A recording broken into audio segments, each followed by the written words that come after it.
Welcome to the Sovereign Kitchen Society. This is our place where we come back to the table on purpose.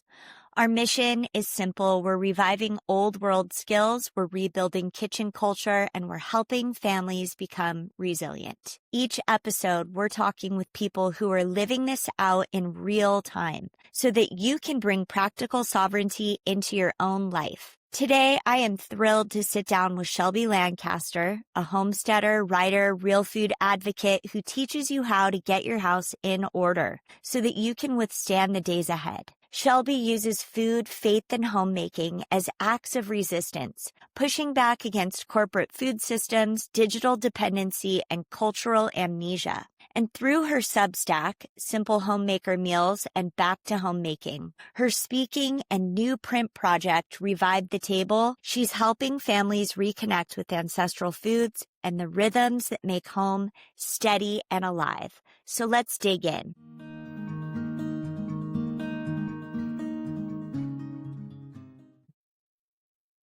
I want to welcome you guys back to the Sovereign Kitchen Society. Shelby, you have become one of the leading voices in the real food revival, and you talk about it as a return to remembering.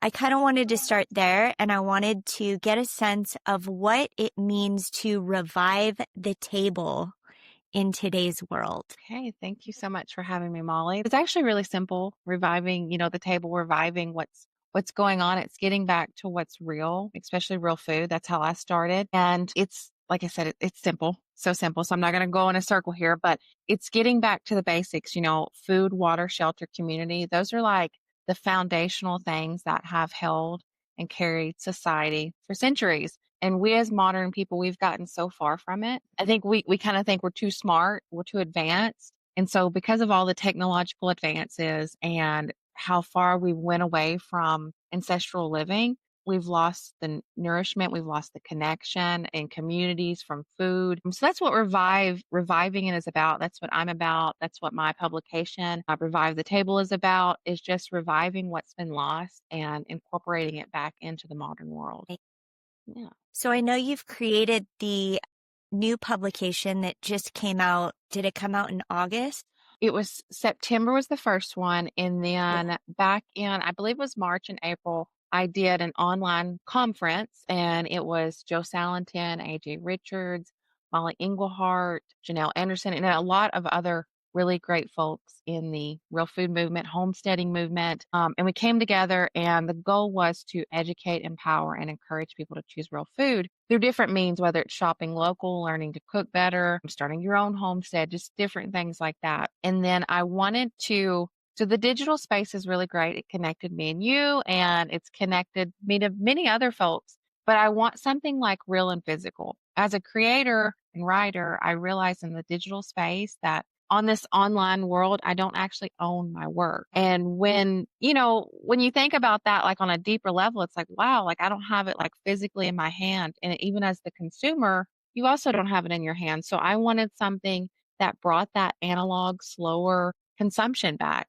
So that's why we've started the publication, and hopefully we will do another conference. I don't know when, but for sure it's a monthly publication. I want to do more, like maybe a weekly that's mailed to your door, but right now it's just once a month, and I get different writers, and it's also reader funded. So when you buy it, you're actually funding those writers as well. So I love bringing back more home economies and helping stay-at-home moms or just homesteaders trying to make extra money, whoever it is, connecting with that home economy is so important. Yeah. When you got the inspiration to start the publication, what sorts of things did you want to include in that? And how have you started your creative process? So as far as like topics and what's in it, it's all geared towards sovereignty, agrarian living, homesteading, real food recipes, skill building. So it's all like, think of it like a big box, and you open it up and it's just different topics geared towards those things. And again, I wanted something tangible people could read and learn from and, go back to and look at. So you'll find things like that, like in October's issue that's going to be shipped out October 15th. You'll learn about raising meat chickens, There's sourcing good pecans from an actual pecan farmer, which is really neat. I met her down in Texas. There is some political talks where we're talking about, things happening in Washington and how that can affect your sovereignty, because that's also important. And it's not from a Republican standpoint or a Democrat standpoint. It's very centric. And I'm trying to think, I'm kind of lost track, but a lot of great articles to continue your learning experience and to connect back to those ancestral skills and ultimately revive your table. And as far as reaching out to other writers, typically I find them from, of course, the online space, but they're creators and homesteaders and homemakers that are already writing, and I'm just reading their stuff. And I'm also inspired by what they're sharing. So I'm like, I want to have them in, I want to bring them in and let them share their knowledge, because what I realized with my own personal page is I don't have the bandwidth to teach everybody and to share every aspect.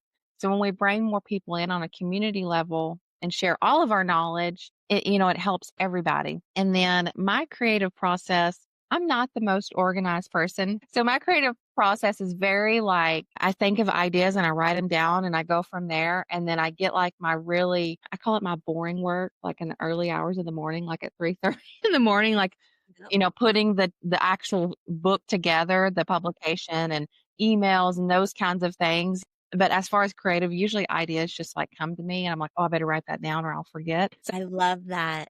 Awesome. I am fascinated with how you got started in the real food world, how you decided that you wanted to start a business online, how you got inspired to teach people how to cook and live off the land and grow your own chickens. Tell me what that looked like and how you jumped in with both feet. yeah, so this is actually what my whole like speech at the Food is Medicine Summit was, because I felt like my story is hopefully would inspire others to make that change, because I'm somebody that I wasn't raised with any of these skills. I was the millennial raised on hot dogs and McDonald's. And when I say that, like I'm not even meaning it in a joking manner, like that's all I knew growing up. And then when I, got married, Preston and I, my husband, we wanted to just be normal Americans, and we thought that meant being like the Joneses, chasing the American dream. And we quickly learned that that's all like a facade, and it's really not. The American dream is simply going in debt and being a consumer. Like that's what it was. And I made this joke at the conference. We've kind of more became like Paul and Maul Ingalls, but it's been a very slow process. It's been over an 8-year period, and it started after we had our first child, Otis, and I became a stay-at-home mom. That wasn't our plan at all. And that's what kind of got me in the online world to learn how to make money, because we went to one income and I was like, there's no way we can survive on it. And we mostly have survived on one income. I do make money in this online space, but it's never been enough to rely on. I have sporadic, like I'll make a little money here and then we'll have a couple months and I don't make anything. So we've just learned not to rely on that income. But I started sharing my journey. My original account was Simple Homemaker Meals. And I talked a lot about feminism and just how I felt like the whole system was rigged against us. And I started sharing about the skills I was learning. I learned to can, grow a garden, make bread. And I was sharing these skills and I started connecting with other women and they wanted to learn too. And so I start making guides and things of that nature and selling those. Even my first big project, and this is actually how I learn to create Revive the Table. I started the Back to Homemaking Collective, and I included Amy Fuel from Homesteaders of America, Ruth Ann Zimmerman, and many other amazing women. And we came together and created this big bundle of skills: sewing, gardening, herbalism, all these wonderful things. And it was a 30-day promo, and it did really, really well. We did 3 rounds of it. And then finally, I quit doing it because I kind of got away from the homemaking side of social media, because I've realized I'm not trying to promote the idealism of like a tribe life or anything like that. I'm more rooted in the actual roots of bringing back home economies where mom and dad actually both stayed home and brought in an income. I want to talk about the family economy because I think that's so important. It's what my husband and I have been working on for the last couple of years in California. What does that mean to you? What are you trying to inspire people to get back to or to jump into? So the standard definition is cultivating the land. That's like agrarian living. But in our very modern and really expensive life we now are living in here in America, it's becoming harder and harder to get land. It's even harder to, if you do homestead, if you have a husband, or if you have a full-time job, whatever, working that land is also hard in our modern lifestyle. So the idealistic idea is, you live off the land and you don't really go to the store and stuff.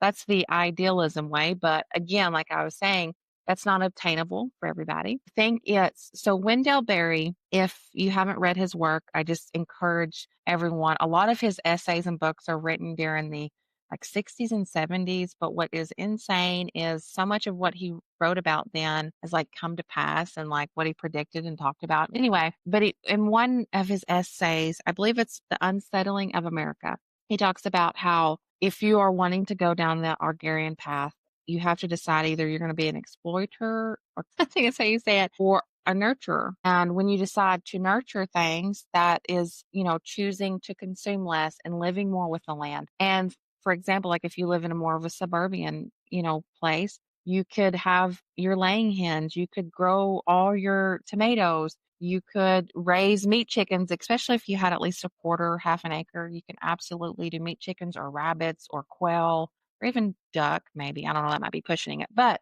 you could do these small space things. And then, of course, reach out to your local farmers, your local producers, and shop more. That's more agrarian living. And to get really down to the nitty gritty, it's using your land to feed and care for your family. And so, before the Industrial Revolution, over, 120 so years ago, most people, unless you lived in the city, you had the family farm, and you sold what you had on the farm, whether it's eggs, whether it's the milk, cream, whatever, and you build that home economy based on what you had there. And it was a family effort. Like, it wasn't just the woman doing it, or wasn't just the man doing it. Like, it was just this home adventure. And then if you had children, you brought them in. And more idealistically, it was a communal effort, because in the villages or towns, whatever you want to call them, you had your bread maker, you had the farmer that grew all the or raised all the hogs, and then you had the wheat, and everybody had their specialties in each little community, and they were able to help one another and survive off that, and didn't need this corporate that we have now today. So I think getting back to that, is just making the little choices on what you do every day for the better. Are you teaching your kids how to live off the land as well? Do they have chores to do? And what does that look Yeah. like? So, yeah, we do have turkeys, chickens, bees. We did have goats, but we actually just got rid of our herd because we do want to be more regenerative minded. Our goats were just packing the soil down in the same area, and we're like, okay, it's time for them to go. But so we did use those for dairy. We had our bees, meat chickens, turkeys, and pigs. And then our kids help. So we have a 7-year-old, 4-year-old, and almost 2-year-old. So the 4-year-old and 2-year-old, their help's more like trying to show them to do it. And then it's like makes things 10 minutes longer to do it. And I, as a mother, I have to learn it's okay if they mess up and take a lot longer. I need to slow down. They force me to slow down, which is probably what I need to do oftentimes. And then our 7-year-old, he's getting to that age where we have people around us that live somewhat differently. And so sometimes he's like, why do we have to do this? Why do we have to do that? And this is the time where I get to teach him and explain why we're doing it, because we're trying to respect the land. We're trying to use God's creation and be respectful of it, and give animals the best life that we possibly can, raising it on our own land. So lots of conversations, but we absolutely bring our children into the flow of it. When we did our butchering chickens, that was a 12-hour day doing all of our chickens. It was very long. We wanted to ask some friends to come, but they were just having a baby.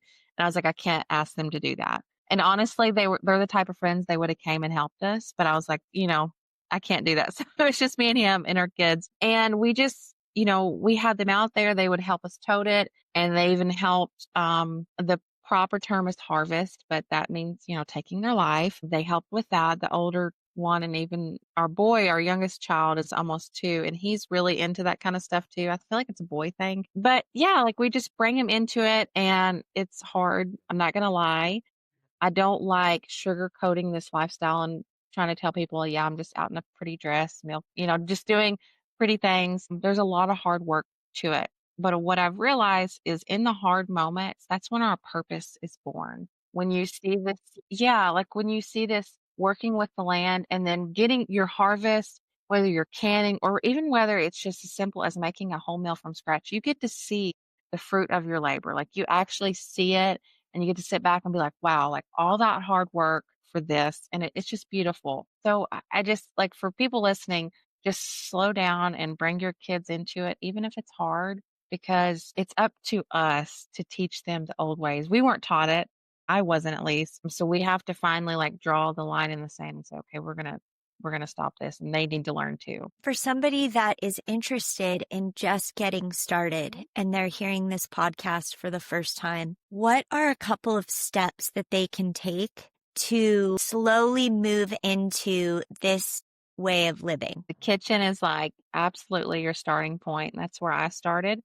Um, Because when you start making more things from scratch, you're going to start realizing the amount of work it takes to get to things to your table. And you just start seeing this like, okay, it takes this long to make bread. So how long does it take to get wheat and all these things? Like you start noticing how food really is and you start appreciating it more. But I think absolutely in the kitchen. So when I did the first conference of Revive the Table, my presentation was on homesteading in the kitchen because that's honestly like where it all starts. And once you start doing it more, you get more curious about things and you want to do better, whether it's sourcing better ingredients for your family. And for my family personally, what kind of led us in our direction was financially. We knew we couldn't afford all the organic options and local foods because they are more expensive and they should be, not, dissing that in any way. But when you are lower income, one income, it can be harder to get that. So cooking from scratch became an outlet for me to do that. And then I realized if we grow our own food, we can actually still get nutrient dense food without having to break the bank. So just start there and just do simple things. If you don't know how to make bread, learn to make bread 1 month and then next month learn to can something or learn to make something else from scratch and just keep habit stacking. I mean, we talk about habit stacking. I'm someone that likes like self-help books and stuff, but it's the same thing with skills. Like you just stack them and then like for me, I'm 8 years down the line and we butcher our own stuff, but 8 years ago I didn't know how to do any of that. So it's just one little thing at a time. And how did you learn how to do all of that? Did you find a mentor? Did you uh, read blog posts? I wish I had a mentor. That would be so cool. But no mentor. It was just me on the internet, just searching YouTube videos. I think the first lady that I came across that was like, cooking from scratch, she had a larger family, is the Three Rivers Homestead. She was sharing about that. And I was like, okay, so she's doing it like that. Maybe I can learn. I learned a little bit from her. Ruth Ann Zimmerman. I've learned from her. So yeah, I just started learning about it. And I will share this that I failed a lot. It took me like 10 tries to get a good loaf of sourdough bread. Like Yeah. I'm not like one of these people that was magically good at it. I just kept trying and trying and trying and I found my groove into how to get better at it. Talk a little bit about how you have moved into this online digital space, what that looks like in terms of creating sovereignty in your own life, freedom to raise your family, to homeschool your kids, grow your own food, and be creative. What does that look like for you? I came across like blog posts saying like make $10,000 a month on Pinterest blogging. And I was really captivated by that as a stay-at-home mom. I was like, okay, like if I could make that much money, wow.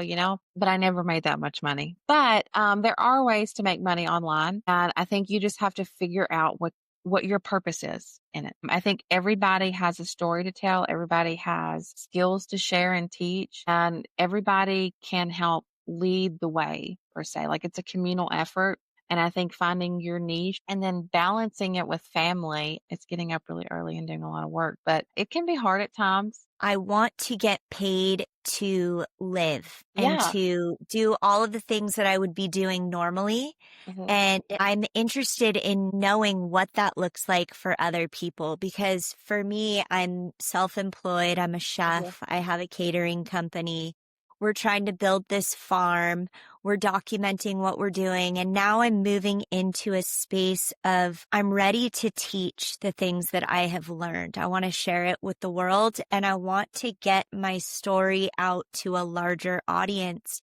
So I'm wondering if that looks similar for you and Yeah. if you feel like you are ready to start teaching. Did a canning class at the Food is Medicine Summit, and I told Preston, my husband, I was like, "This is like, besides being a mother, and wife, like this is my purpose. Teaching people, it was like just like a high. You just get so filled with joy and gratitude. And yes, the money part is really great, like when you can get paid for those things. But what I have learned, and this goes back to I started blogging because I thought, oh, I could make all this money. Now I do it with this thought process. If I get paid, that's great. Like if I can make money in this space, I do still, but like I said, sometimes it's not much, sometimes it's more. I do it for the purpose of it. My goal here is not to just make X amount of money. My goal is to truly inspire and encourage people to be counterculture in this really crazy world and modern world, and really start paving a new way. Will Harris, so I got to meet him at the Food is Medicine Summit, and we listened to his whole book on the way back from Texas. And I think it's A Bold Return to Giving a Damn. I don't know if you've ever read it, but it's really wonderful. But he talks about that, we don't need to necessarily change the system, like, go to Washington and do all these policies. We just need little bubbles of people. It's teaching and encouraging and creating these other economies and little homesteads. And yeah, like that's how we do it. Like, and to make money doing it, I think the money comes as you're living out your purpose. 100% agree with you. I think that's so awesome. Very cool. I want to move into a couple of topics that might be a little controversial, but I'm fascinated to hear your thoughts because I too have been delving deep into the world of AI, trying to figure out, is this something that I want my child to grow up with? How do I protect him?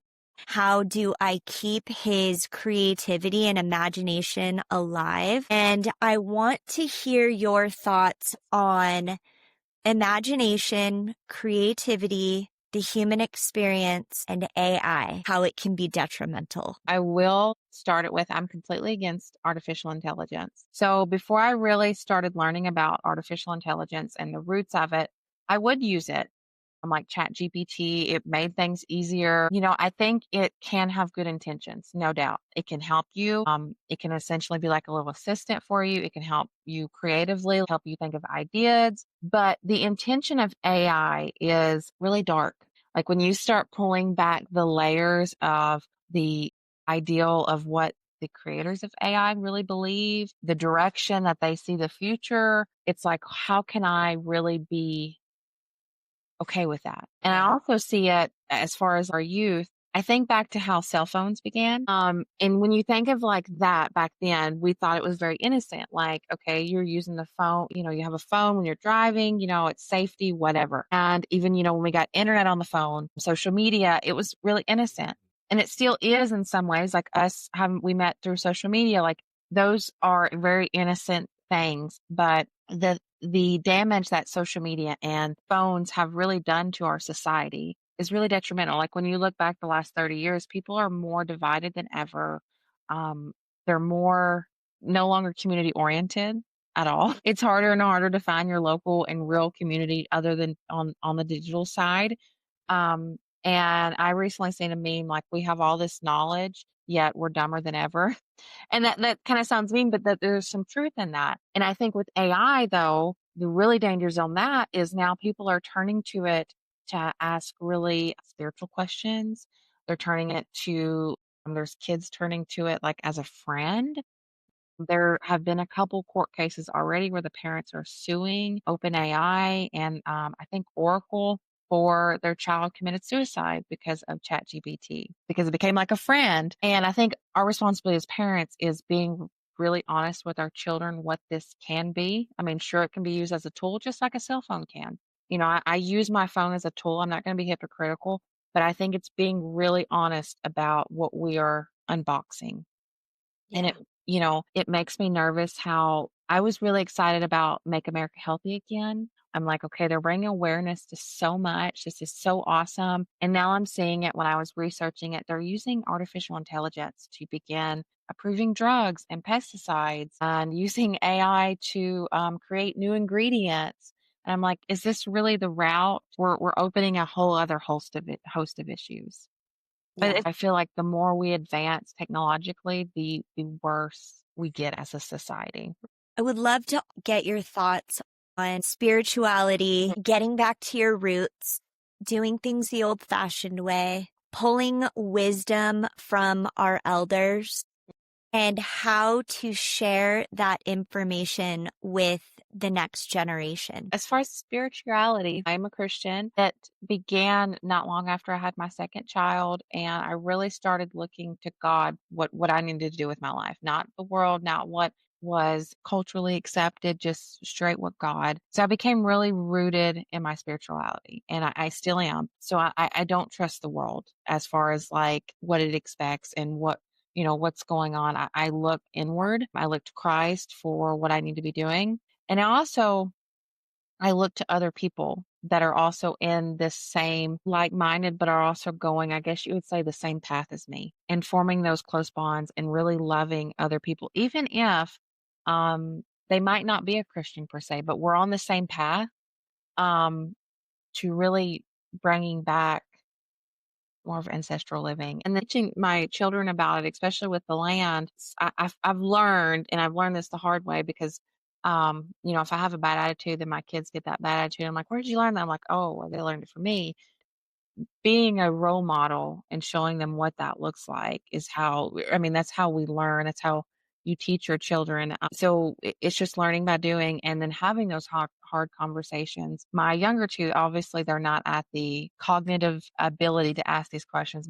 But my almost 8-year-old, he's 7 years old, but he'll be 8 in February. He's at that age where he asks questions and he wants to understand, even about artificial intelligence. We have these conversations about what it is and what it means. And, oftentimes he asks me, why are people doing this? Like, why do they put bad stuff in the food? Why are they using artificial intelligence? And that's a really hard question, like when you think about it. So, and I try to be careful because I don't want to just be like, well, they're just bad people. Like I don't just like being negative, but I try to explain it in the easiest way that we got here because of greed and power and just the search for more, have more knowledge or more money or whatever it is. And that also ties back biblically. So I just try to have really open conversations with them about why and how things are. Have you heard anything about us kind of being the last generation of humans, like true humans on this planet, and how AI is bringing in the transhumanism agenda? And does that concern you at all? Absolutely. So that's one of the big reasons I am against it is because of the transhumanist agenda. And that's something that we gloss over, especially as Christians, about AI. Like we're just kind of turning a blind eye to it.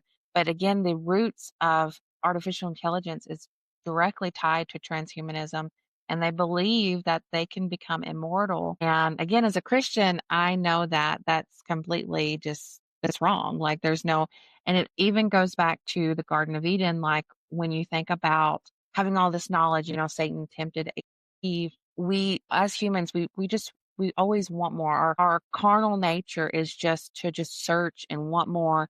And artificial intelligence, transhumanism, that gives that fills that void. And I think it can get really dark. Like the more when I was researching it, it's like these people, believe this and we're just walking toward it. And it seems like you're shouting it and nobody really cares, but it's so dark. And I think the more we use it, the more power we give it.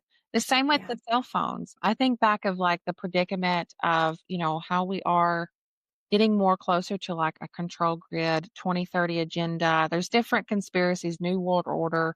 they all lead to the same road. But I think back to we actually put ourselves in this predicament because we bought the smartphones. We did all this in the pursuit of more knowledge, in the pursuit of comfort and ease. Even goes back to industrial farming when we started spraying the pesticides and herbicides. It was done for the pursuit of more food, to feed the world, to do more, to have more control over the food supply. And it poisoned everybody and stripped the nutrients out.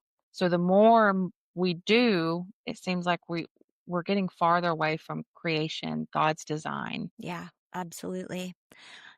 I do like to think of everything that's happening in this world as helping us and Mhm. working towards the betterment of humanity. And I like to think that we are being put into a choice point, and this is all happening for the good, really, so that we can make a decision on what is actually the most important direction to take for future generations. One of the things that I've noticed in my own journey in exploring AI is that it has zapped my creativity. And that's one of the things that really concerned me because as a writer and a creative, I am fed through the creative process.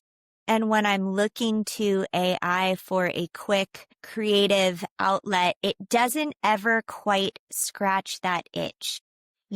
And so as I've started to do my own research and listen to other podcasts, I realize I need to make a decision on what is best for myself and what is best for my family and to connect with people that are walking a similar path. I know that I am moving personally towards a life of unplugging.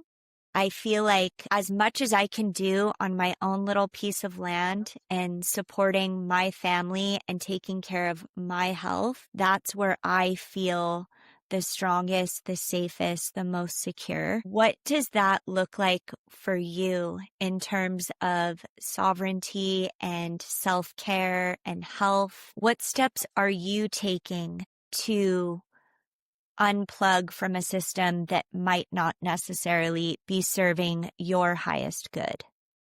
I agree with so much of what you were saying because it gets hard in the online world and realizing all the dark stuff and everything. And I think it is getting back to, like you said, your own little plot of land and really focusing on strengthening your health, your community, your food system and all those things. So very similar to you, that's what I try to really focus on is getting as much food security as possible. And when I say food security, it's not like doomsday prepping, like just stockpiling food, which I think it's good to have food security in that way, but it's also you have to have the skills to back it. So Yeah. really getting down and learning, how to grow certain things, how to butcher things, and learning what I can on hands-on level and bringing my family into that and bringing community. I think it's so crucial more than ever. Again, I love the online space, but really knowing people in real life and building those really local alliances because in the real life, if things were to fall, if things were to get bad, if we had to really unplug from this whole digital space, who would you turn to? Like if you no longer could connect over social media or whatever, who would you actually turn to in your real life? So that's what I'm really focusing on is strengthening those. And that's another reason I wanted to come out with a physical publication because yes, people order online, but I'm actually looking into how we can I don't know if you remember like the old school way of like how you would do like magazines and stuff. Like you would just fill out like a little postcard and send in your check or thing. Like that's actually what I want to get back to. Yeah. It's very simple because connecting with others writing, that's really old school too. Like there have been writers for centuries and we can still do that. We can do it in a slower, more analog way. And I think that's doing everything with intention too is something I'm really trying to focus on and being prepared to detach from this whole online world if necessary. And, I'm sorry to interrupt you, but even just the thought of what if everything shuts down? What if you lose all of the information in the cloud?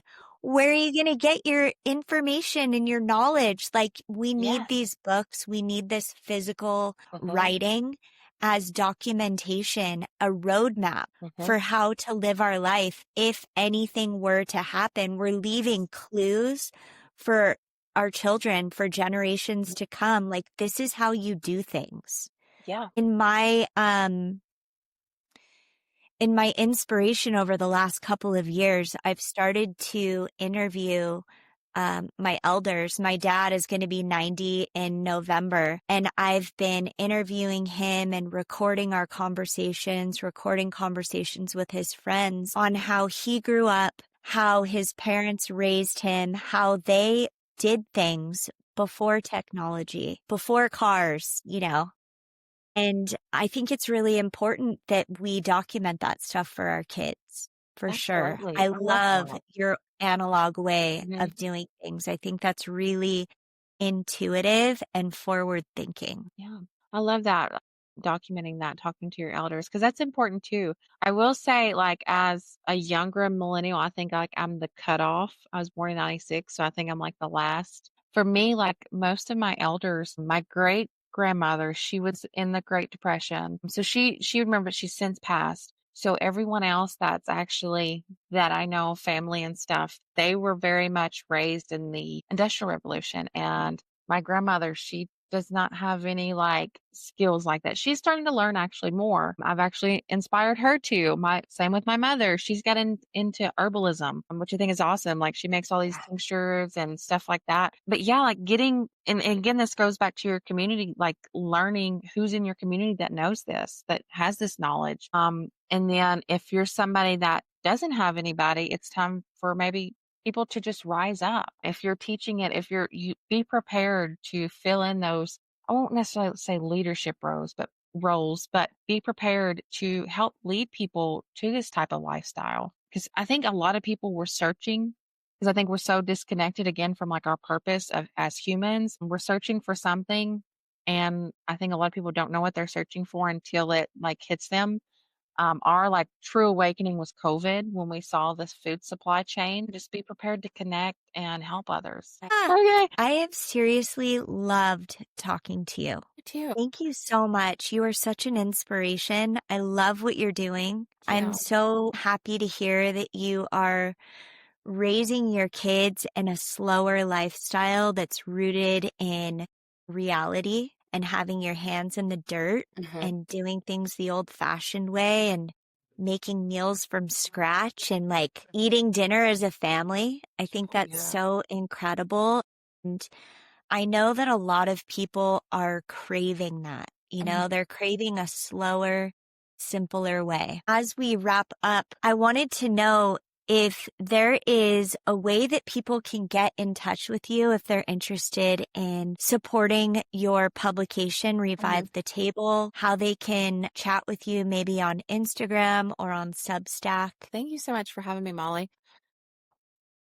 You can find me on Nurse with Shelby Lancaster. I try to respond to my direct messages, like if you have a direct question. Sometimes I'm a little slower because I do set boundaries on my time when I'm on there. So if I don't respond, it's okay. If you have like a pressing issue, you can always email me, revivethetable@gmail.com. And then Revive the Table has Instagram and a website. Of course, you can message me on there. I definitely want to be friends. I want to keep in touch, and I hope that we can collaborate in the near future because I am lit up about what you're doing.